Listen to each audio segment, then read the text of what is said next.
कर्णस्वर्णविलोलकुण्डलधरामापीनवक्षोरुहां मुक्ताहारविभूषणां परिलसद्धम्मिल्लसम्मल्लिकां लीलालोलितलोचनां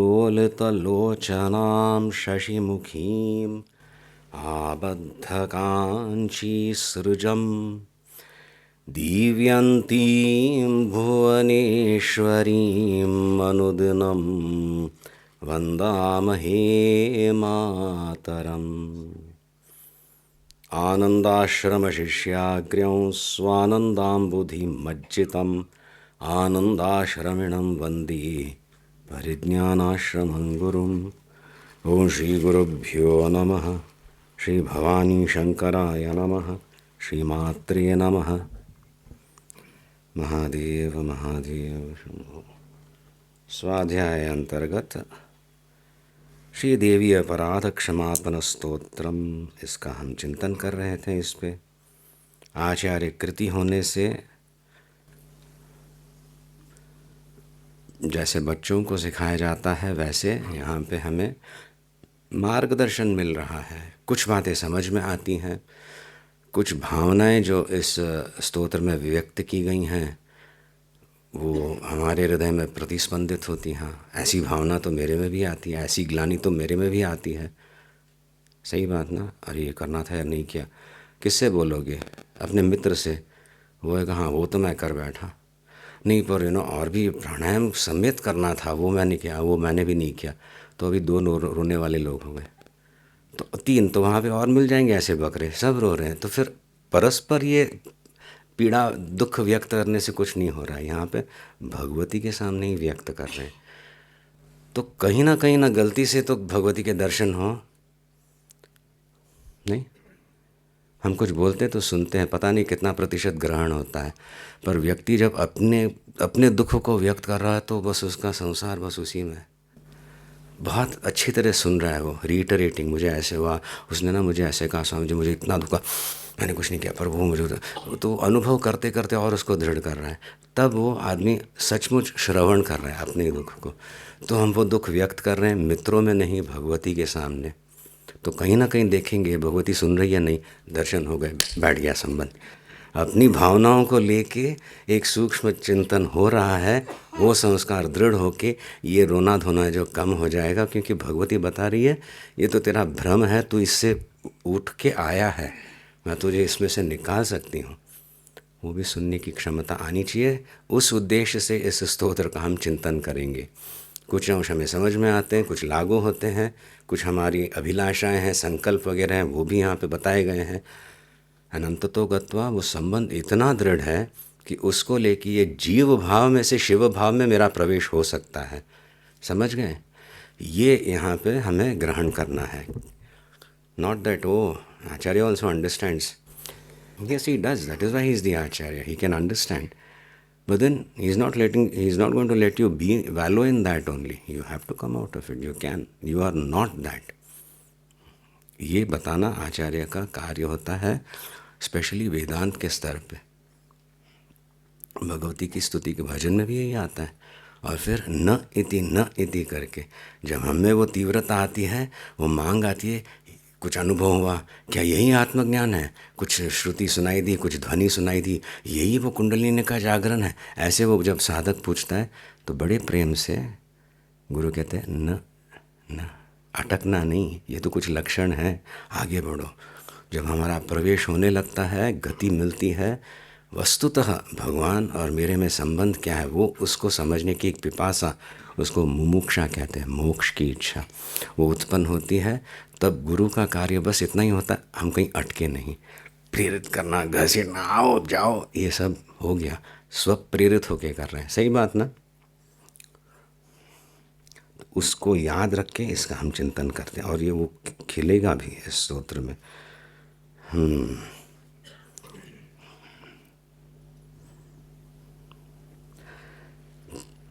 चौथे तक किया था, पांचवें में भी प्रवेश करेंगे।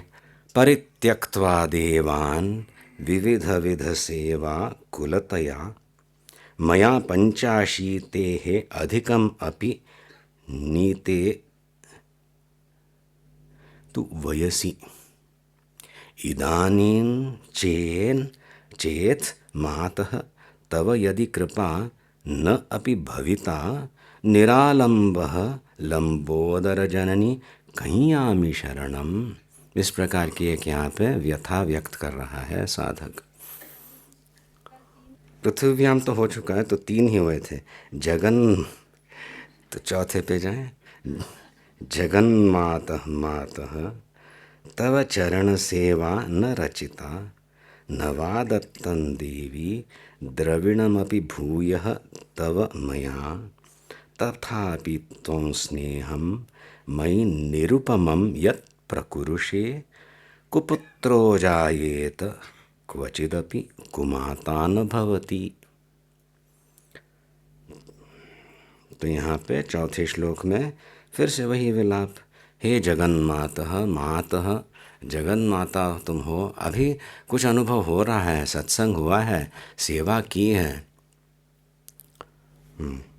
तब जाके गुरु अनुग्रह प्राप्त होने से कुछ अंतःकरण की शुद्धि आई है और ये समझ में आया है कि जिससे मैं प्रार्थना करता था और मेरी गाड़ी चल रही थी, अभी मैं सन्मुख होके उसी से प्रार्थना कर रहा हूँ।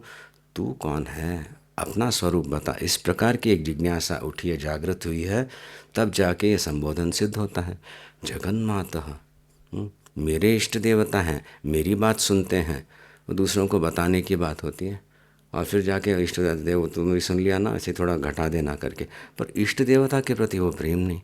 उनका जब ऐश्वर्य खिलने लगता है तो हे जगन्माता, तू मेरी ही नहीं, तू सब जगत की जननी है। फिर जाके हे माता, पर मेरी माँ भी है।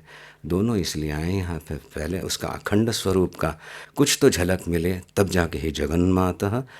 और वहाँ से भयभीत हो के, बाप रे इतनी बड़ी तो मैं कहाँ का, नहीं, फिर भी मातः, मेरी माँ तो हो ही। जगन्मातः मातः तव चरण सेवा न रचिता, न रचिता मया, मया यानी अहम, मैं, मया मेरे द्वारा, मम मेरा, ये सारी विभक्तियाँ या संस्कृत वैखरी में आप भाग लोगे तो उसमें उसका परिचय होगा। फिर इन श्लोकों का अर्थ खिलने लगेगा, फिर धैर्य आएगा, तो कुछ कुछ जो है संस्कृत में बात करने की प्रक्रिया शुरू हो जाएगी।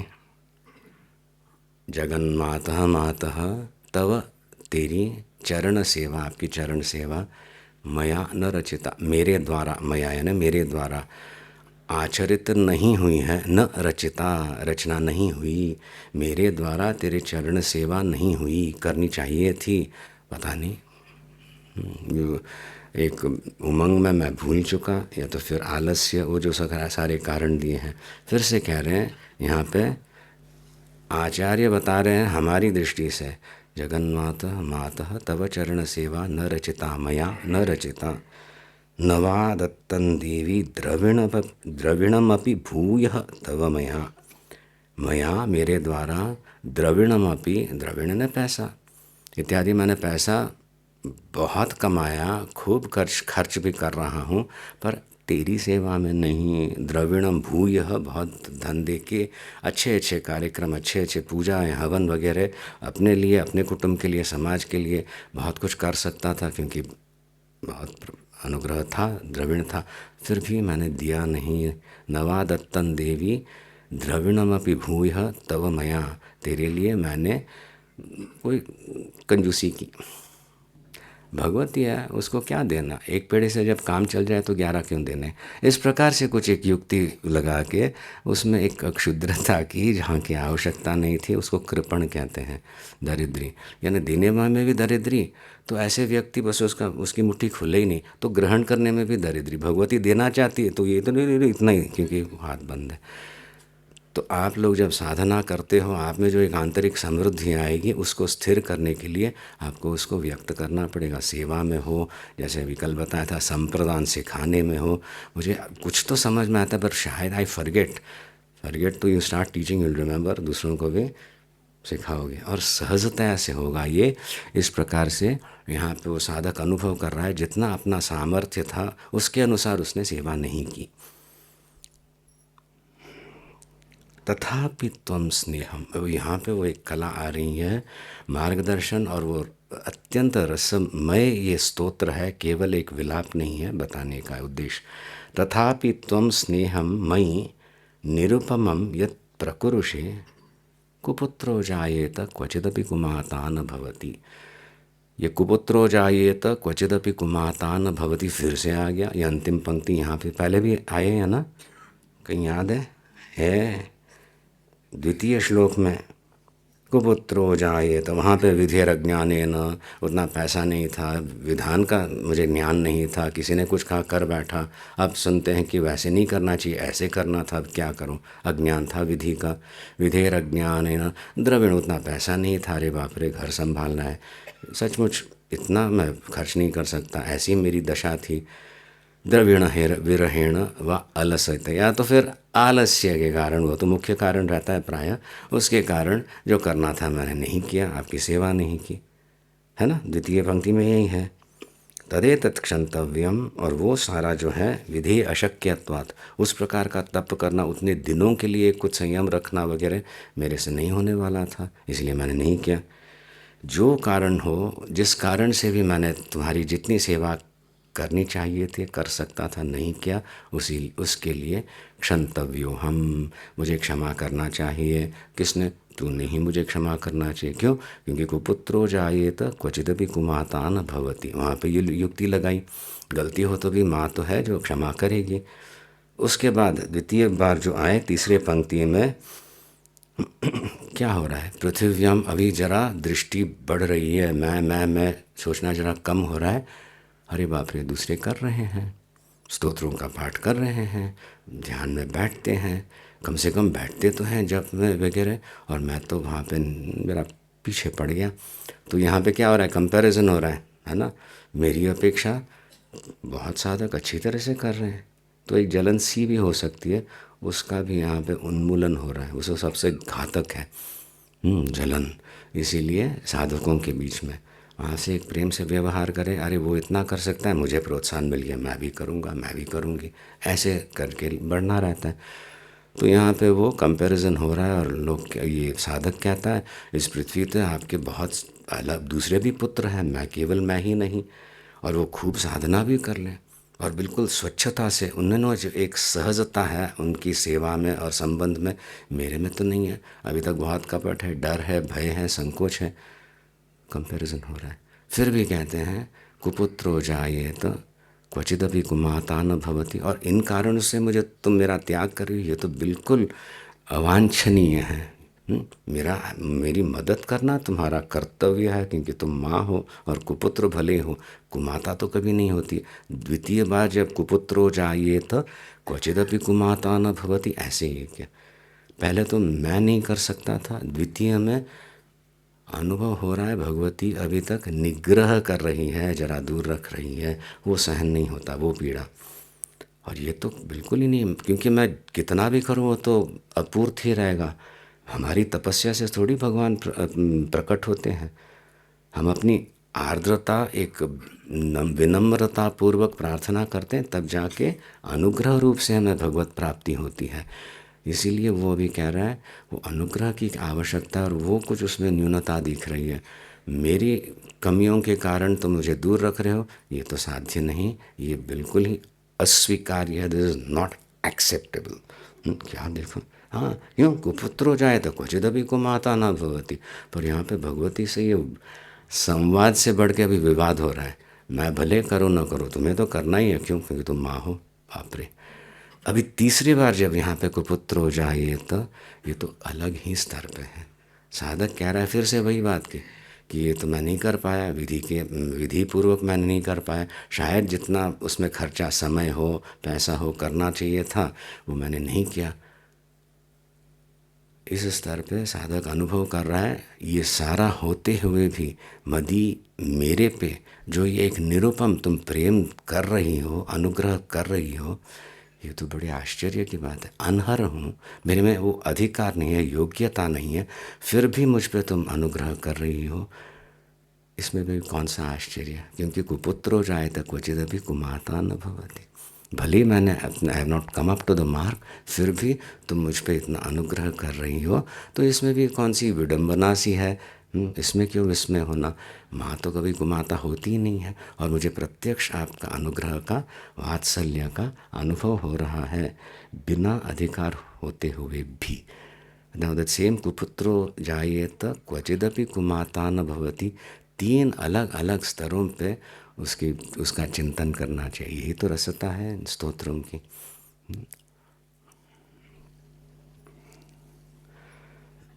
द 5th श्लोक, what is the first word? ये कैसा Shilpa मधुरपचे somebody you can raise your hand. First word Kalyani चैतन्य माम, कल ल्यप प्रत्यय, व्हाट इज इट? परित्यक्त्वा, त्यक्त परि स्लाइटली भी त्यक्त्य ल्यप्यत लिटल, सो परित्यक्ता देवान, परित्यक्ता इति को अर्थ हुआ? ओ मया, हाँ मया परित्यक्ता देवा अथवा तेषां सेवा, परित्यक्ता देवा, हाँ परित्यक्ता देवा, विसर्ग वहाँ पे विसर्ग का लोप हुआ है।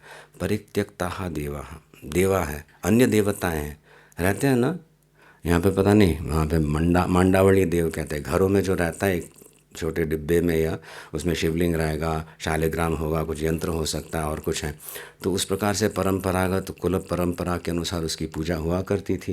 पहले तो बड़े बड़े घर रहते थे, 50 एकड़, 500 एकड़, 1000 एकड़, सारे खेत वगैरह, ऐश आराम, बड़े बड़े कुटुंब। और वहाँ पे एक मांडावड़, एक घर, एक कमरे में पूजा का कमरा रहता था। और उसका विधान केवल वहाँ पे पूजा नहीं, उत्सव को देख के बड़े पैमाने पे, बड़े स्तर पे उत्सव का आयोजन करना, गणेश चतुर्थी हो, नवरात्रि हो, इस प्रकार से हुआ करता था। कहाँ पे? कुल परंपरा में। अब परित्यक्ता देवा विविध विध सेवान कुलतया, ये सारी जो सेवाएं इतने वर्ष में करते आया हूँ, उनका आचरण करवाते आया हूँ, निमंत्रण देना लोगों को वगैरह सब करते आया हूँ। अभी ये सारी देवताएं जो हैं, जिनकी आराधना मेरे कुल में, कुटुंब में परंपरागत चलती आई थी और मैं अच्छी तरह से कर रहा था, ये सारे देव क्या हुए? परित्यक्ता देवा, मेरे द्वारा त्यक्त हुए हैं, मैंने उनकी सेवा करना अभी छोड़ दिया है। ऐसी परिस्थिति आई, क्यों आई भाई? मया 85 अधिकमपि नीते तु वयसी। अब 85 यानी 85 यानी 5, 5 यानी 5, 5 यानी 5, सो 85 की उम्र हुई है। क्या हुआ? 85, 50 इज नॉट 58 नो, 85, 58 और 5, इस उम्र में ये साधक की एक दुख जो है, अथवा एक रियलाइजेशन, ये बाप रे, यहाँ पे कैलकुलेशन शुरू हो गया। ओके भाई, 8 और 5 समझ गए ना? हाँ, बस इस उम्र में कुछ होने वाला नहीं है, तो मेरे से वो सारी सेवाएं जो लुप्त हो रही हैं, सो अभी क्या करूँ? ये देवता भी मेरे हाथों से उनकी सेवा होगी नहीं। तो वैसे उसको उद्यापन कहते हैं। कोई व्रत का पालन किया और फिर जाके हो गया करके गुरु चरणों में अर्पण किया, उद्यापन। यहाँ पे वो परंपरा चलेगी आगे, दूसरे लोग करेंगे, पर मेरे से तो अभी नहीं होगा। तीर्थ यात्रा वगैरह है, अभी मैं नहीं जाना चाहता इदानी। तो मया 85 है, आयु के अनुसार इतनी मैं सारी पूजाएं वगैरह नहीं कर सकता हूँ। ये तो एक अनिवार्य कार्य था। इदानीं चेन्मातः यदि कृपा नापि तव कृपा न अपि भविता निरालंबः लंबः, हे लंबोदर जननी कहियामि शरणम। और ऐसी अवस्था, ऐसी मेरी अवस्था में इतने सालों तक तेरी आराधना करते आया, परंपरागत जो नियम थे, जो उत्सव वगैरह मनाने थे, वो करते आया मैं, अब मेरे से नहीं होगा। मानसिक स्तर पे प्रवेश हो रहा है। तब साधक कहता है, इदानीं चेन मातः, इस समय, इस परिस्थिति में, चेत यदि, हे माता, तव कृपा न अपि भविता, तेरी कृपा मुझ पे नहीं हुई, तो फिर मेरा क्या होगा? निरालंब, आलंबन रहित मैं हो जाऊंगा, कोई सपोर्ट मेरा नहीं रहेगा। एक प्रकार का सपोर्ट रहता ना, सोमवार को ये पूजा करता हूँ, मुझे अच्छा लगता है, गुरुवार को विशेष कुछ भजन स्तोत्र वगैरह का पाठ होता है, शुक्रवार को देवी की आराधना करता हूँ, शनिवार को चाहे आंजनेय के देवस्थान में जाता हूँ। इस प्रकार से जो एक क्रम था सब छूट गया। इतना मैं कर भी नहीं सकता। तो एक प्रकार का अरे मैं तो कुछ भी नहीं करा, निरालंबन हो गया, without any support. I hoisted my self on this. मैं अच्छा साधक हूँ, इन नियमों का पालन कर रहा हूँ। अब उन नियमों का पालन करना साध्य नहीं तो मेरी क्या अवस्था, किसको लेके मैं कहूँ कहाँ मैं तेरी सेवा कर रहा हूँ। आलंबन रहित हो गया हूँ मैं। और इस परिस्थिति में, इस मेरी परिस्थिति में यदि तू मेरा त्याग करे, वो हिसाब चुकाना। इतना आज क्या 2 दिन से 2 सप्ते से कुछ सेवा नहीं हुई है, चलो जा, ऐसे करेगी तो हे लंबोदर जननी निरालंब हम, लंबोदर लंब उदर वाले गणपति की माँ पार्वती, हे लंबोदर जननी किसके शरण जाऊँ मैं और किसके शरण जाऊँ। तो एक ये नैसर्गिक प्रक्रिया है। आयु के अनुसार साधना बढ़ाई जा सकती है, बाहरी साधना कम होने लगती है, तब जाके आंतरिक साधना बहुत बढ़ चुकी होती है। तो साधक यद्यपि एक विलाप सा कर रहा है, अब मैं क्या करूं, वो तो नहीं हुए मेरे से, और फिर तूने भी मेरा त्याग किया, तो ये एक विलाप नहीं है। वो तो एक्चुअली वस्तुतः कह रहा है उस स्तर पे साधक आया है, उसको अवान्तर अवलंबनों की आवश्यकता नहीं है। वो एक निष्ठ होकर अभी जो आराधना कर रहा है, बस वही देवी स्वीकार करे, ऐसी प्रार्थना है। उतनी तीव्रता आई है ना। नहीं तो हाँ, अच्छा काम हो रहा है। क्यों? क्योंकि प्रति शनिवार को वहाँ पे शनि का मंदिर है, वहाँ पे वो तेल लिख के रख के आते हैं, तो उससे बहुत अच्छा हो रहा है। और फिर टीवी में और कुछ आया, सोमवार को ऐसे करो तो उससे भी अच्छा है, वो भी किया।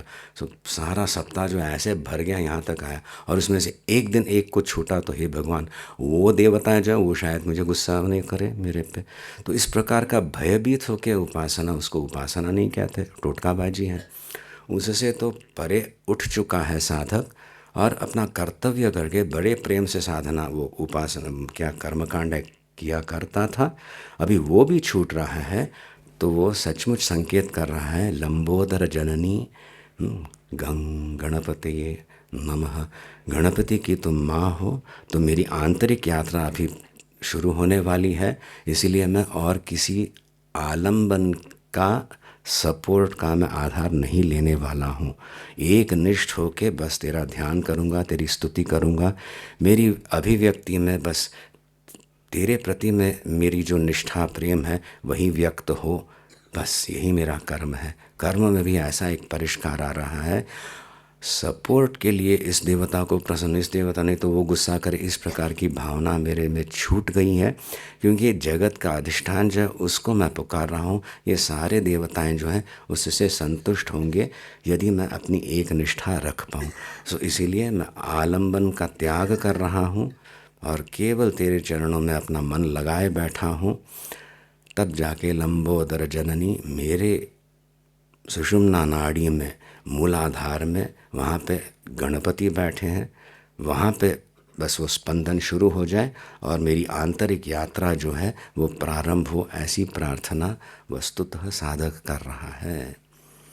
कौन से 5वें श्लोक में, कहीं आमी शरणम, मैं और किसके शरण में जाऊं, और तो कुछ नहीं कर सकता। यद्यपि एक विलाप सा लग रहा है, वस्तुतः साधक इस स्तर पे अपनी निष्ठा को व्यक्त कर रहा है, वेदांत में प्रवेश हो रहा है मेरा, मुझे और किसी आलंबन की आवश्यकता नहीं, ये भी व्यक्त कर रहा है। फिर एक बहुत सुंदर श्लोक, श्वपाको स्वपाकः जलपाकः भवति मधुपाक उपमगिरा, निरातङ्कः रङ्कः अपि विहरति चिरङ्कोटिकनकैः, तवापर्णे कर्णे विशति मनुवर्णे फलमिदम्, जनः को जानीते हे जननी जपनीयं जपविधौ। पहले कहा श्वपाको जलपाको, श्व यानी वस्तुतः कुत्ता, श्वपाको यानी कुत्ते का मांस खाने वाला, यानी इतना सबसे घृणित मानते हैं उस प्रकार से एक व्यक्ति अभक्ष्य भक्षण करे। श्वपाको जलपाको वा, यह तो बिल्कुल अनर्गल बात करने वाला, वाणी पे जिसका संयम नहीं, यहाँ पे क्या है बता रहे हैं, जिह्वा का कर्म, ज्ञानेंद्रिय रूप से रुचि, उसी में आसक्त जो है, भोग में, स्वपाकः, जो अच्छा लगे खाए, नियमों का वगैरह कोई पालन ही नहीं करे, अथवा जलपाकः, जिह्वा का दूसरा कार्य वाक्वाणी, वहाँ पे भी कोई बिल्कुल ही अंकुश नहीं, जलपाक, बिना मतलब कि बोलते जाए और फिर कहो ऐसा हुआ, ओ ये तो आई डेंट मीन इट, क्या हुआ, ऐसे हुआ करके फिर बाद में बहाने बनाते जीवन खत्म हो जाए। वाणी पे संयम नहीं, समझे। ऐसे व्यक्ति भी भवती, क्या होता है उसका, मधुपाक उपम गिरा, मधुपाक अत्यंत मधुर रस जैसे उसकी वाणी में एक मिठास आने लगती है और उसकी वाणी शुद्ध होने लगती है। अभक्ष्य भक्षण करने वाला, अनर्गल बोलने वाला, जिसने जिह्वा का दुरुपयोग ही किया है, ऐसा व्यक्ति भी, उसके वाणी में एक सौष्ठव आने लगता है, माधुर्य आने लगता है। वो क्यों, बाद में आएगा। फिर निरातंकः रंकः विहरति चिरं कोटिकनकैः, रंकः भिखारी, निर्धन जो है वो भी आतंक रहित होके, निर्भीक होके, विहरति चिरं कोटिकनकैः, विहरण करता है बहुत ही धनाढ्य होके। जिसके पास कुछ पैसे नहीं थे वो भी आदमी धनी बन के, और वो भी कैसे, निरातंक होके, मुझे प्रसाद रूप से प्राप्त हो, ऐसी भावना से वो भोग करे, उसके पास पैसा आए, जो बिल्कुल ही भिखारी था। ये सारे बताएं परिवर्तन के स्तर भी होते हैं, बता रहे हैं। कब, तब अपर्णे, हे अपर्णा, कर्णे विशति मनुवर्णे फलमिदम, मनुवर्ण मंत्र के जो अक्षर हैं वो जब शिष्य के कर्ण विवर में प्रविष्ट होते हैं, यानी वो दीक्षित होता है और उसका जप करने लगता है उस मंत्र का, तब हे अपर्णा, हे देवी, ये सारे फल दिखने लगते हैं। ये एक व्यक्ति के जीवन में ये सारा परिवर्तन आता हुआ स्पष्टतया दिखाई देता है। जनः को जानीते जननी जपनीयं जप विधो, ये तेरे जप की महिमा, उसका क्या फल हो सकता है, कौन बता सकता है। एक एक का वो अनुभव सिद्ध है। मुझे विश्वास ही नहीं मेरे से इतना कार्य होगा, मुझे विश्वास ही नहीं मेरे जीवन में इतनी मंगलता आएगी। बस इतना ही आश्चर्य करता, विस्मित होकर आश्चर्य करता रहता है जो शिष्य है, जो साधक, अच्छा साधक है, अर्पित होके जो साधना कर रहा है, दूसरे अवलंबन का त्याग करते एक निष्ठ को, यानी इस जीवन में जो उसकी अभिलाषाएं वो पूर्ण होने लगती हैं और मोक्ष पथ पे वो है और भगवती उसको स्वीकारती है। संपूर्णतया एक सर्वांगीण विकास एक जीवन का, एक व्यक्ति का सिद्ध करने वाली ये सर्वमंगला है, देवी है, जगत जननी है। और यहाँ पे साधक कह रहा है, जिस तेरे मंत्र का जप करने से, मंत्र के अक्षरों पे अनुसंधान करने से ये सब हो रहा है, इसमें फिर क्या बताना, आश्चर्य की क्या बात है। शास्त्र भी उसका संपूर्णतया विवरण नहीं कर सकता मंत्र जप का लाभ। यहाँ पे साधक को बिल्कुल स्पष्टतया अभी बताया जा रहा है, इतना हो गया, ये नहीं कर पाए, ये नहीं कर, ये तो कर सकते हो, करो जप। और ऐसे करने से अपने जीवन में केवल एक आध्यात्मिक नहीं, पहले तो बाहर ही हमें उसका एक प्रमाण सा चाहिए, तब जाके विश्वास बने। विश्वास फिर परिणत होगा श्रद्धा में, और श्रद्धा स्थिर हो जाएगी निष्ठा के रूप में। ऐसे सब करना है तो भगवती बाहरी जो परिस्थितियाँ उनको भी सुधार के, मन को संतुष्ट करके, समाहित करके, बुद्धि तीक्ष्ण करके अपने चरणों में लीन करती हैं। तवा अपर्णे, अपर्णे, अपर्णा कहते ही देवी का नाम, तपस्या कर रही थी, पुनः अवतरित हुई थी ना जगत जननी पार्वती के रूप में। विवाह करना था उसको शिव जी के साथ, और उनका जो औरस पुत्र है वो जाके उन तारकासुर इत्यादि असुरों का वध करने वाला था। इस उद्देश्य से सारे देवताएं भी प्रार्थना कर रहे थे, ऋषिवर्य वगैरह, और शिव जी वहाँ पे ध्यान में बैठे हैं। अपने लावण्य से, अपने एक सुंदरता से वो आकृष्ट नहीं होने वाले हैं। जब पार्वती को स्पष्टतया पता चला, काम दहन हो चुका था, पता चला तपस्या से ही ये संतुष्ट होंगे। अंतर्मुख हुई, खूब तपस्या शुरू की। तपस्या ऐसे करने लगी, धीरे धीरे धीरे आहार का त्याग किया, क्षीण हो गया शरीर। जड़ी बूटी जो भी मिले या तो कंद मूल मिले वो ग्रहण करती थी, वो भी बंद कर दिया। पत्तों को थोड़ा थोड़ा पत्तों का आहार लेके तपस्या कर रही थी। पर्ण पत्ते भी खाना जब बंद कर दिया तो अपर्णा कहलाने लगी। बाप रे, ये तो ऐसे तीव्र तपस्या कर रही है। तो उस अपर्णा का नाम लेकर जब भगवती का संबोधन आचार्य यहाँ पे कर रहे हैं तो एक संकेत भी दे रहे हैं, इस प्रकार की तपस्या करने की आवश्यकता नहीं, पर कुछ तो तप करो। सही बात ना। अब बढ़िया मिष्ठान बने तो फिर कैसे, पर कम से कम एक लड्डू करो। दुख होगा फिर 2 दिन तक वही ले लेता तो अच्छा होता। फिर भी उसका सहन करके जब त्याग करते हो तो कुछ अपर्णा के स्तर पे आप आ रहे हो, पर्याप्त है। एक संयम का अनुभव हो रहा है। जिस अंकुश को लेके ये नहीं कर रहे हो वही फिर अंतर्मुख होके यही है कि भगवान भगवती के चरणों में आपकी बुद्धि को प्रविष्ट कराएगा वो संयम। तभी यहाँ पे बता रहे हैं ये करने से स्वर्ग अपवर्ग दोनों देने वाली तुम हो, ये मेरे जीवन में सिद्ध हो रहा है। स्वर्गापवर्गदा, है ना। स्वर्ग यानी सुख, भले शरीर त्याग करने के बाद हो या यहाँ पे भी पाप प्रक्षालन हो के पुण्य प्रज एक उदय होकर एक सुख का अनुभव इस जीवन में। अपवर्ग मोक्ष दोनों सिद्ध करने वाली ये देवी हैं, इसी का सारा क्षेत्र है। इसीलिए मैं निरालंब होकर और कहीं एक आश्रय लेने की इच्छा न रख के सभी का जो आश्रय है उसी में मैं आश्रय ले रहा हूँ, धन्य हूँ। ये यहाँ पे व्यक्त हो रहा है। तो आप इस पे जब चिंतन करोगे कभी पाठ करोगे तभी याद रख के करना, एक कैसे साधक की उत्तरोत्तर प्रगति हो रही है। शायद वही एक बात कहें, कुपुत्रो जायेत क्वचिदपि कुमाता न भवति, मैं योग्य नहीं हूँ इस भावना से, ऐसे होते हुए भी तुम मेरा त्याग कर रही हो, ये भी ठीक नहीं क्योंकि तुम माँ हो। और फिर अंतिम में मैं बिल्कुल अनधिकारी होते हुए भी तुम मुझ पे जो अनुग्रह कर रहे हो, इसमें कौन सी आश्चर्य की बात है। माँ तो ऐसे ही करे, अधिकार देख के ही थोड़ी दिए। तैयार है लड़का, बच्चा सीख रहा है, प्रयत्न कर रहा है, बस इसी से खुश होके देने लगती है। इस प्रकार के 3 स्तरों पे साधक की जैसी प्रगति होती है। अपने दुख से उभर आया, अपनी न्यूनता को अनुभव करते हुए निग्रह का अनुभव कर रहा है और फिर जाके अनुग्रह का पान कर रहा है। इन 3 स्तरों पे वो संबंध दृढ़ करके निरालंब करके मैं बस तेरी ही शरण, उस गुरु शक्ति के शरण में मैं जा रहा हूँ, यहाँ पे अभिव्यक्त हो रहा है। महादेव।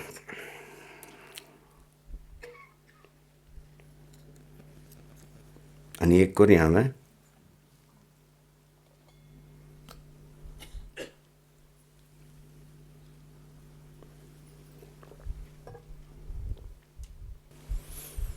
कुछ अस्पष्ट हो तो पूछिएगा। कल है ना धीरज जी, इनफॉर्मल एक सेशन शाम को, कुछ साधना विषयक प्रश्न हो तो तभी भी पूछ सकते हैं आप लोग, है ना। अभी इस पे आधारित कोई प्रश्न हो, अभी भी असंदिग्ध हो कोई विषय, सब स्पष्टतया समझ में नहीं, आप पूछ लीजिएगा। इनफॉर्मल सेशन में और भी कई बातें आएंगी। एक प्रश्न वर्ज्य है, आप अगली बार कब आओगे स्वामी जी, ये पूछना नहीं रहता है बस। इसके अलावा क्योंकि वो आते ही रहता है, तो उसके अलावा और जो पूछना चाहें भले। अनेक को यहाँ में विल डू वन मोर, कि will and with the bhajan now.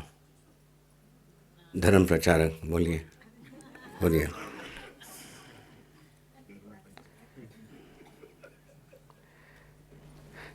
चिता, बाप रे, ये तो भयंकर कट्टर है। अपनी कट्टरता बताने कहीं इसका पैर न फिसले। देवता इंद्रादि देव हैं, उनको उनका आलंबन मैं छोड़ रहा हूँ, तेरी शरण में आया हूँ। वो वहाँ पे बैठी है तो शिव जी भी बैठे, बिना शिव के शक्ति नहीं, बिना शक्ति के शिव भी प्रकट नहीं होने वाले।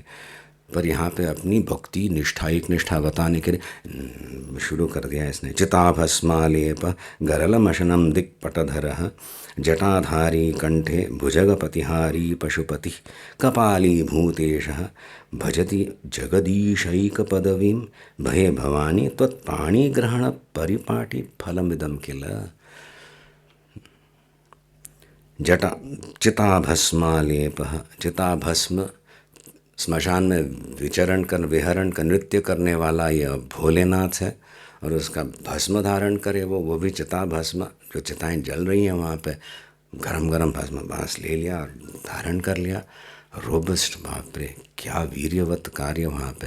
निर्भीक जाके ध्यान में बैठा है, चिता भस्मा लेप करके।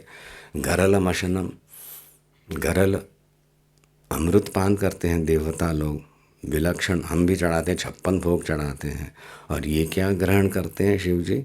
गरल। मंथन करने गए तो जो वो गरल आया, किसी देवता से सहन नहीं हुआ, भाग गए, स्वीकार कर लिया, और कहते हैं नीलकंठ बन गए। सही बात ना। भगवती ने देखा ये पेट में चला जाएगा तो आंतरिक सारी सृष्टि खत्म हो जाएगी, गला दबोच दिया। तो वो दबोच दिया इसलिए नीलकंठ नहीं हो गए, वो जो जहर था उसके कारण एक नीलिमा आई उनके कंठ प्रदेश में, नीलकंठ बन गए। तो भगवती वो संतुलन रखती है, वो भी एक संकेत है वहाँ पे उस नीलकंठ का। यहाँ पे विलक्षण कार्य जो कोई भी नहीं कर सकता है, ऐसे वो नीलकंठ है। पर यहाँ पे एक तुच्छ भावना से बता रहा है साधक, क्योंकि वो अपनी निष्ठा, अपनी भक्ति भगवती में, और भगवती तो सर्वश्रेष्ठ है। ये आपके जो है ना पतिदेव, वो तो क्या है, चिता भस्मालेप गरलम अशनम, अमृत पान और थोड़ी करते हैं, जहर पान करने वाले हैं। चिता भस्मालेप गरलम अशनम, अशन करने वाले हैं। दिक्पटधर, दिक यानी दिशाएं, पट वस्त्र, धर वो किस प्रकार का रेशमी वस्त्र धारण करें, अरे वो तो दिगंबर हैं, दिशाएं उनकी अंबर माने जाते हैं, तो ऐसे दिगंबर। अकिंचन, दिक्पटधर, कपाली, मालाएं किसकी, स्वर्ण खचित वज्र खचित मालाएं हैं, नहीं, कपाल माला धारण किए हुए हैं वो कपाली। जटाधारी, कंठे भुजगपतिहारी पशुपति, जटा धारण किए हुए, बालों को संभाल भी नहीं पाते, तपस्या कर रहे हैं, बाल उग रहे हैं, बस बांध के ऐसे ऐसे टाइट बांध के जटा बना दी ताकि वो अपने उनको डिस्टर्ब न करे, और ध्यान में बैठे हुए। जटाधारी, कंठे भुजग पशुपतिहारी, भुजगपतिहारी, हार उनका कौन सा है, भुजग हैं सारे उनके, ये आभूषण है, बाप रे। कपाली, भूतेश, कपाली हैं उनके हाथ में, वो ब्रह्म कपाल है, उसमें वो सारा अपना भिक्षा लेते हैं और ग्रहण करते हैं। तुम्हें वो कैसे वो संभालेंगे? ये सारे भावनाएं आ रही हैं साधक के मन में, क्योंकि भगवती के दर्शन करते हुए शिव का दर्शन होना ही है। पर शिव तो कम ही है, आपका ऐश्वर्य, आप माँ हो करके ये अपनी भक्ति का उद्वेग जो है एक भौचार कर रहा है भगवती के चरणों में। इसीलिए शिव जी को जरा न्यूनता ला रहे हैं। भजती, ऐसे होते हुए भी, ये कपाली दिक्पटधर होते हुए भी ये क्या कर रहा है, इसको जगदीश कहते हैं, जगत पितर कहते, पिता कहते हैं। ऐसी श्रेष्ठ पदवी इसको कैसे प्राप्त हुई? इस अकिंचन शिव जी को स्मशान में रमण करने वाले, कुछ उसके पास पैसा वगैरह नहीं दिख रहा है ना, मांगने में भी संकोच होता है। कल बता रहे थे ना नीलकमल जी, हाँ वो तो उससे परे हैं, वो दोनों देने में समर्थ है। और पर यहाँ पे साधक कह रहा है, ऐसे होते हुए यदि वो जगदीश माना जाता है, उसकी इतनी पूजा आराधना होती है, तुम ही सर्वस्व हो हे शिव जी, हे आशुतोष, ऐसे करके तुम्हारी आराधना ऋषिवर या श्रेष्ठ साधक करते हैं। कैसे? एक ही कारण है, भवानी त्वत् पाणी ग्रहण परिपाटी फलमिदम। तुम्हारा जो पाणी ग्रहण किया, शिव जी ने पार्वती को, शक्ति को जो अपनाया, अर्धांगिनी बनाया, उससे ही इसको जगदीश की पदवी भी प्राप्त हो गई। इतना वरेण्य हो गए शिव जी, शक्ति के बिना कोई फायदा नहीं, ये बता रहे। तो इसमें एक सूक्ष्म अंश भी है। साधक जो है अपनी इष्ट देवता की आराधना करेगा।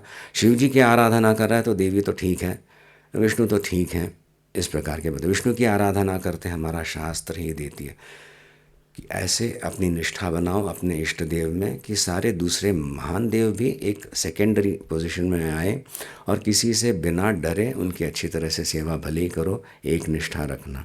तो यहाँ पे भगवती की स्तुति हो रही है, इसलिए उनके अधिष्ठान जो शिव हैं उनमें भी एक कमी सी बताई जा रही है, पर ये भी बताया जा रहा है शिवयुक्त जो शंकर हैं वहाँ पे वो एक मंगलता जीवन में लाते हैं। नहीं तो वो अपने आप में निर्गुण निराकार हैं और उनकी उपासना नहीं हो सकती है, उनमें शरण जाके ऐक्य ही हमें करना है। अयं शिव ऐसे नहीं होगा, शिवो हम, ये ज्ञान में ही परिसमाप्ति है और वहाँ तक ले जाने वाली भी देवी ही है। नहीं तो वो जो विराट है उसको देख के हम भयभीत हो जाएंगे, अरर ऐसे होगा। अच्छे अच्छे साधकों के जीवन में भी देखा है, जब अर्जुन को उतनी तीव्रता आई और विराट दर्शन हुए, वो भाव विभोर होके नतमस्तक नहीं हुआ, भयभीत हुआ। क्यों? क्योंकि उस समय ये अहम अहम रूपेण, इसके परे उठने का सामर्थ्य होना चाहिए। मैं ये हूँ और ये क्या मैं देख रहा हूँ, ऐसे एक तुलना वहाँ पे होने लगती है और भय उत्पन्न होता है। बिल्कुल उच्च स्तर पे निर्लिप्त होकर जब साधना कर रहा होता है शिष्य, तब वो अनुभव सिद्ध होता है। तो ये सारे यहाँ पे लक्षण बताए हैं। ये जो भगवान हैं, आराध्य हैं, यद्यपि ये बिल्कुल ही अकिंचन जैसे दिखते हैं, पाणी ग्रहण करने के कारण मेरे जीवन में वो मंगलता भी आती है और भगवती जो परम संतुष्ट होती है तो अपना एक प्रकार का हृदय ही दे देती है, शिव सायुज्य दे देती है। तो इस प्रकार की भगवती की यहाँ पे आराधना हो रही है। शिव और देशक्ति में कोई विभाजन करके शिव जी को यहाँ पे नगण्य नहीं बना रहे हैं, उनका स्तर अलग ही है जो अभी तक मेरे से सहन नहीं होता। तुम जो हो भगवती एक ब्रिज जैसी हो, मेरे में अधिकार लाए, मेरे इस जीवन में एक सुख शांति दे, मेरा विश्वास जो है उसको निष्ठा बनाए और फिर मुझे अपनी आत्मा मैंने शिव तत्व में ही लीन कर दे। ये मैं समझ चुका हूँ करके ही उद्घोष कर रहे हैं साधक जो अच्छी तरह से साधना करते आए। बताए ना, तवा पर्णे करणे विशति मनोवर्णे फलमिदम। वो जो मंत्र लेके मैंने साधना की बड़ी तत्परता से, उससे मुझे ये सारा प्रसाद मिल रहा है, एक अभिव्यक्ति हो रही है इस श्लोक में, देवी अपराध क्षमापन स्तोत्र में।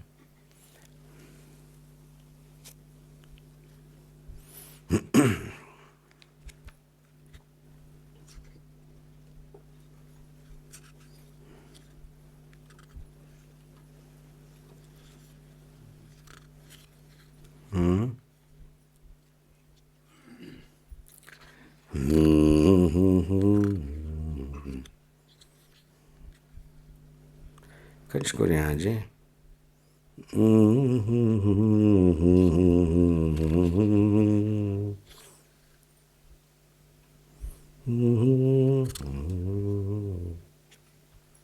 भासुरा page, give us the page 95, approximately 95. तो कल लास्ट सांग पंचाशीते में रेथ 85 जाल्यार लास्ट दिसा 95 म्हणू का लास्ट बा एनीबडी नव एडिशन आशिल्लें that is Jayati Samvit Swamini in this. Bhasura is 93.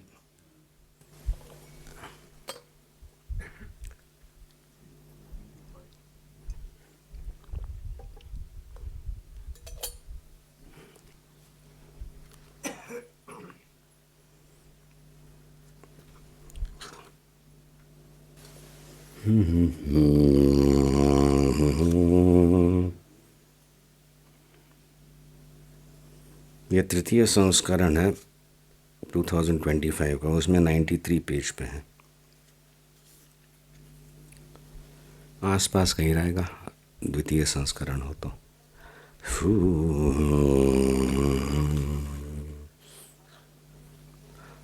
कुछ पूछना था, बताना था?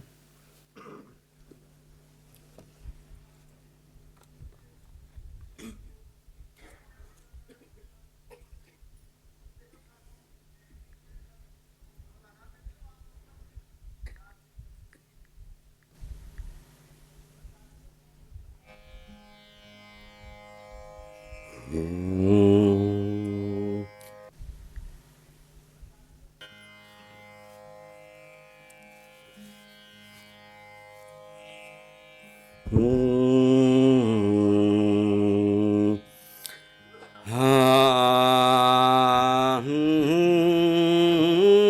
Kanchidoriaji.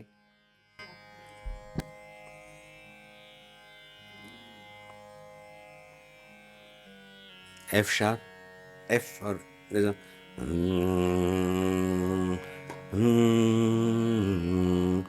हा, ये निनाद वगैरह किया है? हा,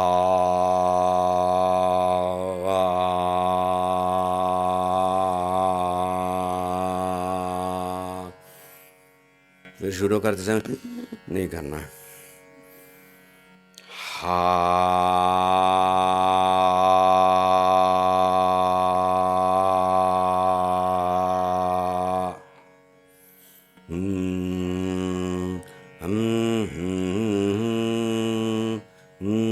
सारे ग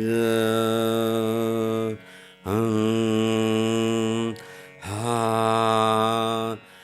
भासुरा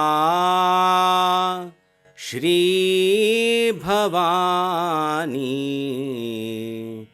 भातु भातु भासुरा मम हृदये भासुरा भासुरा श्री भवानी भातु भातु भासुरा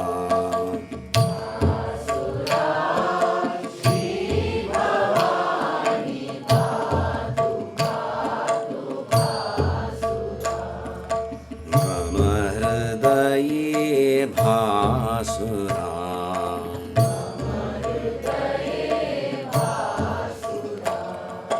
भासुरा श्री भवानी भातु भातु भासुरा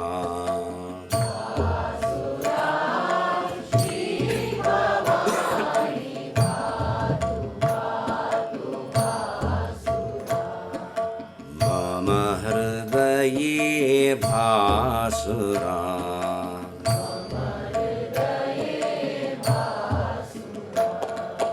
नगपति कुल तिलकवती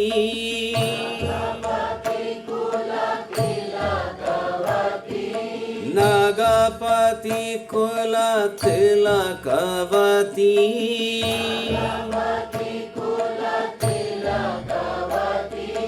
नेति नेति श्रुतीनांगतिः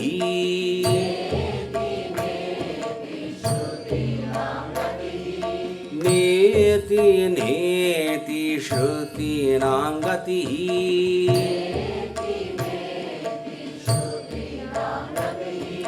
जगदुदय प्रलय रता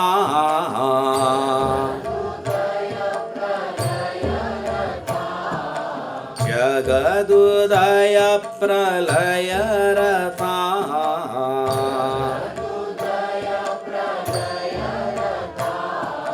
जपा कुसुम भासुरा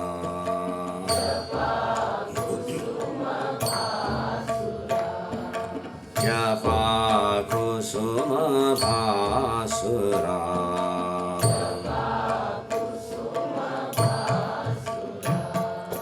भासुरा श्री भवानी भातु भातु भासुरा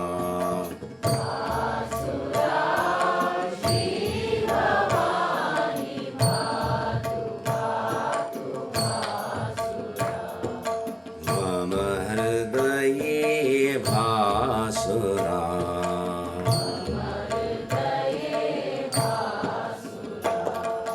नत जन समुद्धरण तरी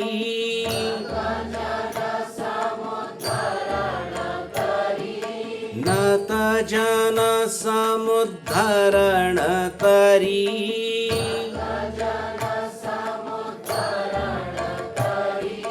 नव नव रस नटन करी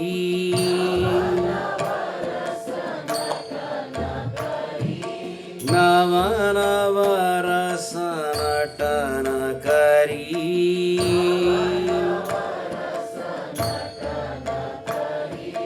गहन नयन तनुश्रिता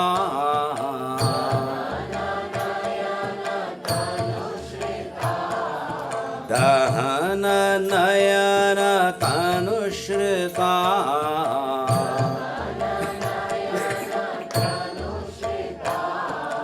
दहर कुहर भासुरा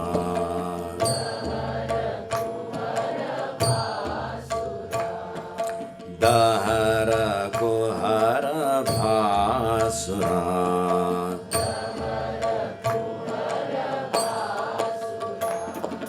भासुरा श्री भवानी धातु धातु भासुरा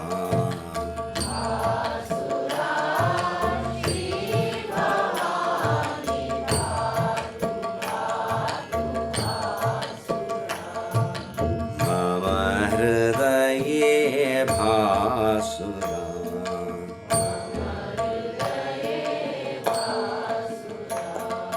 शिवा उमा महेश्वरी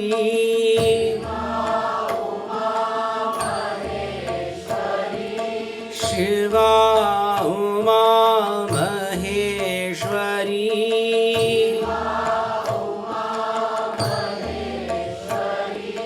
श्रीं ह्रीं बीजाक्षरी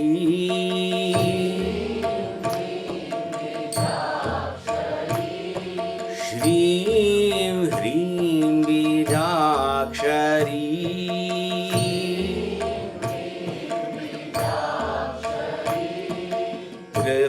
त्रिपुरमथन पतिव्रता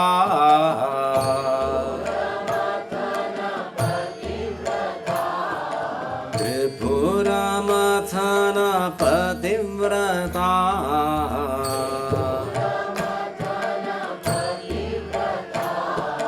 तरुण तपन भासुरा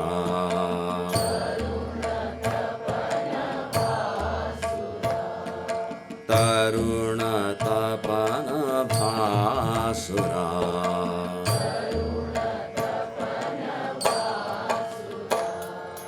भासुरा श्री भवानी भातु धातु भासुरा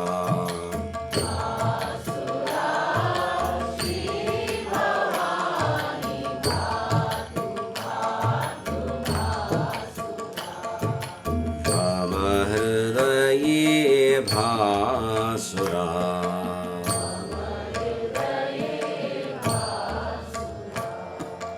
मम हृदये भासुरा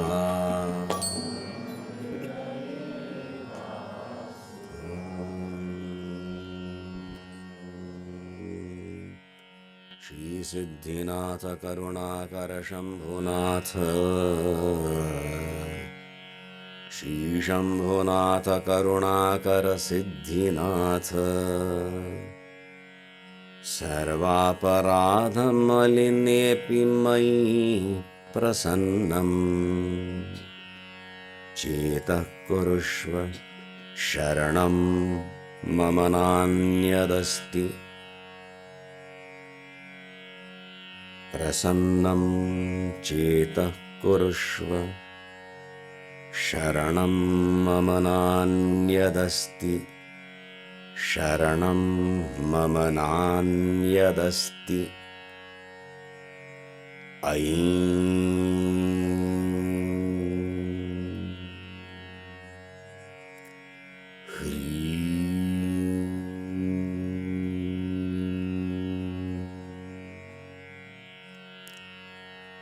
श्री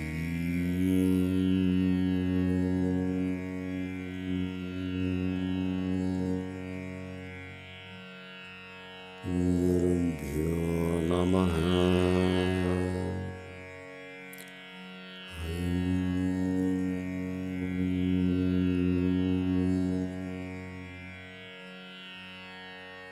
ह्रीं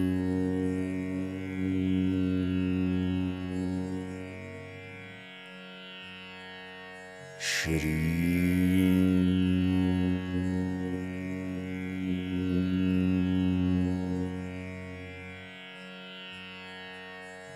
गुरुभ्यो नमः।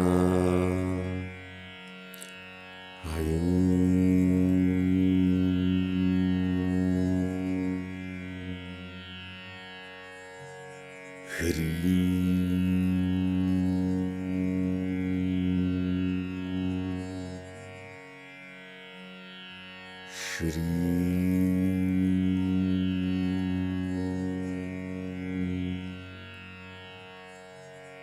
गुरुभ्यो नमः।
गुह्यादिगुह्यगोप्त्री त्वं गृहाणास्मत्कृतं जपं सिद्धिर्भवतु मे देवी त्वत्प्रसादान्मयि स्थिरा। भवानी शङ्करं मम शरणं, भवानी शङ्करं मम शरणं, भवानी शङ्करं मम शरणम्।